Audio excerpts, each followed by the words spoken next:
नमस्कार विद्यार्थियों, पिछली अपठित बोध की वीडियोस में हमने अपठित गद्यांशों पर भरपूर चर्चा की।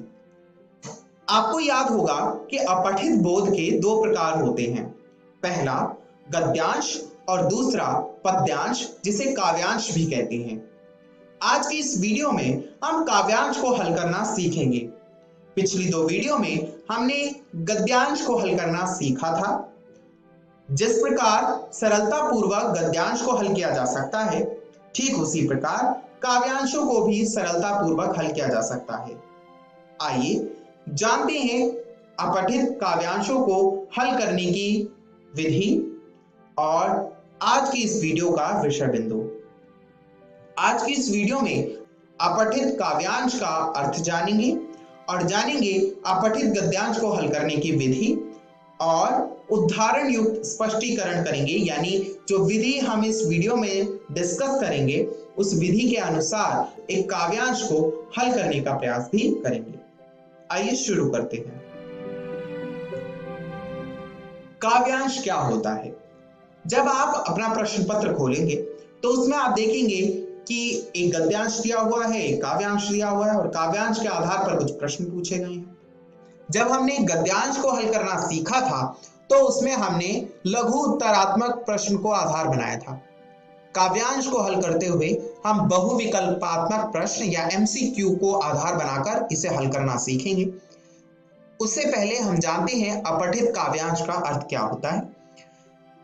दरअसल किसी भी कविता का अंश काव्यांश होता है और वह कविता जिसे पहले ना ही तो पढ़ाया गया हो और ना ही पढ़ा गया हो उसे अपठित काव्यांश कहते हैं।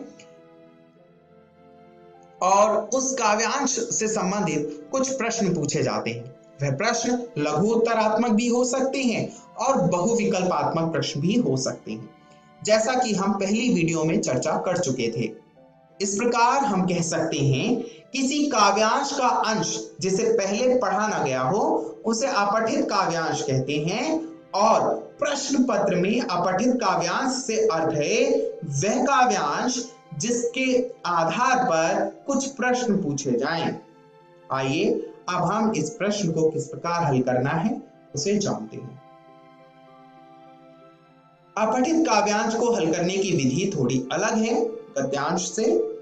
इस प्रकार क्योंकि सबसे पहले तो हमें अपठित काव्यांश को पढ़ना होता है। जैसे यहां पर देखिए एक काव्यांश दिया हुआ है, काव्य का एक अंश दिया हुआ है, कविता का एक अंश दिया हुआ है और उसे ध्यान पूर्वक पढ़ना है।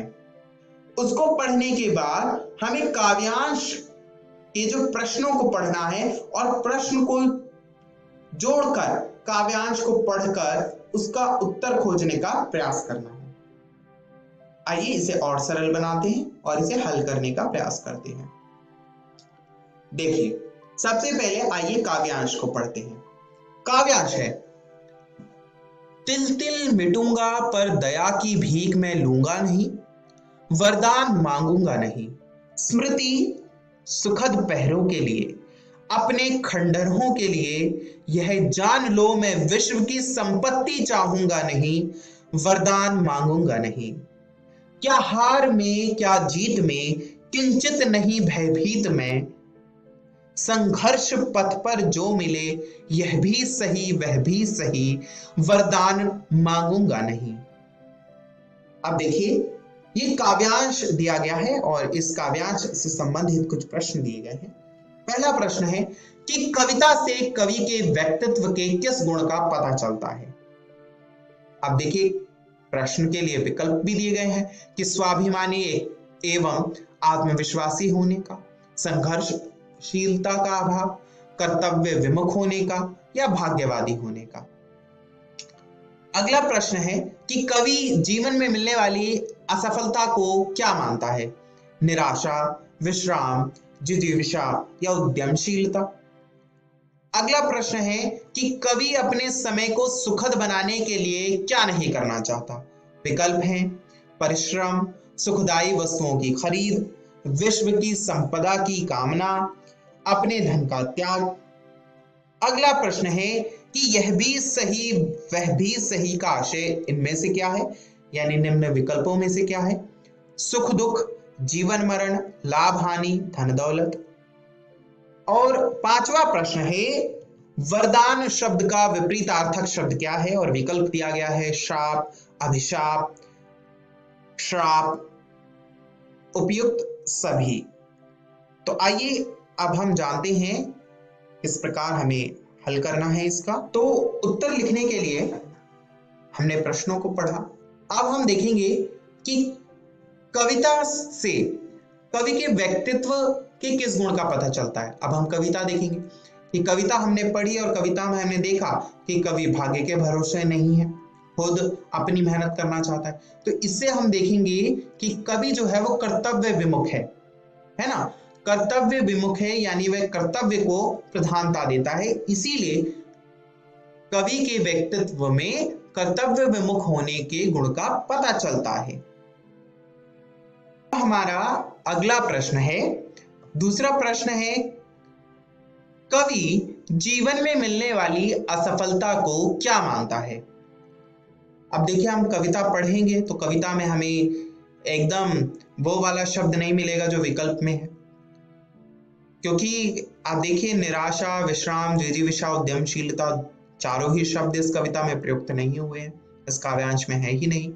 तो पर हम जब कविता पढ़ेंगे तो इसका भाव हमें ये पता चलेगा कि जीवन में जो सफलता मिली है उसे कवि जिजीविषा मानता है, जीने की इच्छा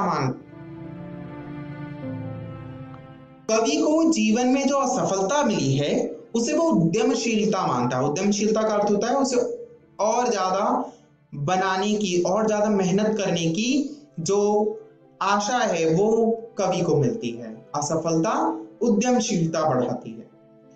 अगली काव्य पंक्ति से संबंधित प्रश्न है। अगला प्रश्न है कि कवि अपने समय को सुखद बनाने के लिए क्या नहीं करना चाहता।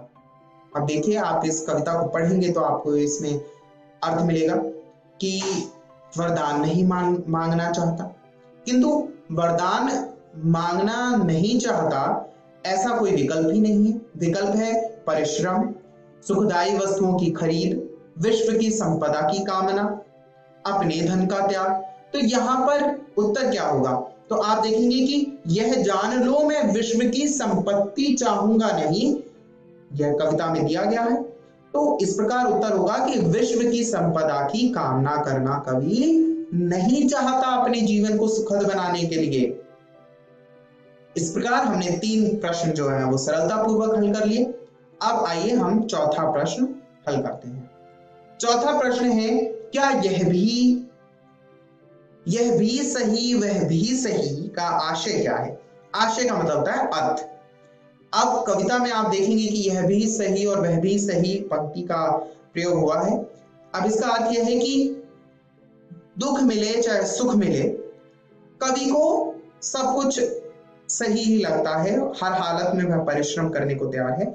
इस प्रकार सुख दुख सही विकल्प होगा, सुख दुख जो है वो सही आंसर है इसका। और अगला प्रश्न है कि वरदान शब्द का विपरीतार्थक शब्द क्या है? अब देखिए, ये व्याकरण से संबंधित प्रश्न है, तो यहां पर आपकी शब्द संपदा का जांच किया जाएगा। देखा जाएगा कि आपको कितने शब्द आते हैं। यहाँ पे पर्यायवाची शब्द भी पूछ सकते हैं, प्रत्यय उपसर्ग से संबंधित प्रश्न भी पूछ सकते हैं। तो शाप जो शब्द है वो भी वरदान का विपरीतार्थक है, अभिशाप वह भी विपरीतार्थक शब्द है, श्राप वह भी विपरीतार्थक शब्द है, और जो अंतिम विकल्प है वह है उपयुक्त सभी। इस प्रकार उपयुक्त सभी जो है वह उचित उत्तर होगा।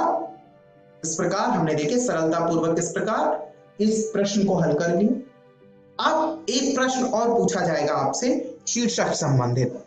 जैसा कि हमने गद्यांश के समय चर्चा की कि गद्यांश को हल करते समय आपको ध्यान रखना है कि उसका केंद्र बिंदु क्या है। इस प्रकार इस कविता का केंद्र बिंदु क्या है?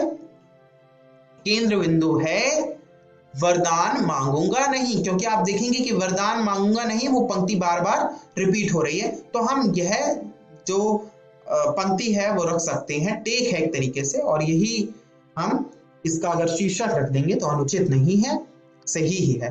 आइए जानते हैं कि आज की इस वीडियो में हमने क्या कुछ सीखा है। आज की इस वीडियो में हमने जाना है कि काव्यांश को किस प्रकार हल करते हैं, और हमने जाना कि किस विधि का प्रयोग करना है कि पहले हम काव्यांश को पढ़ेंगे, समझेंगे, उसके बाद प्रश्नों को पढ़ेंगे और फिर प्रश्नों को समझकर काव्यांश में उसका अर्थ ढूंढने का प्रयास करेंगे। इसके लिए हमें हमारा जो व्याकरणिक ज्ञान है उसकी आवश्यकता होगी। साथ ही उत्तर किस प्रकार लिखने हैं यह भी हमने जाना। मुझे आशा है आपको यह वीडियो पसंद आया होगा, समझ आया होगा और घर जाकर आप पिछले प्रश्न पत्रों को उठाकर उनमें दिए गए अपठित काव्यांश और गद्यांश को हल करने का प्रयास करेंगे। तब तक विद्यार्थियों अपना ध्यान रखिए। हम फिर मिलेंगे नए विषय के साथ। इस वीडियो को देखने के लिए बहुत बहुत धन्यवाद।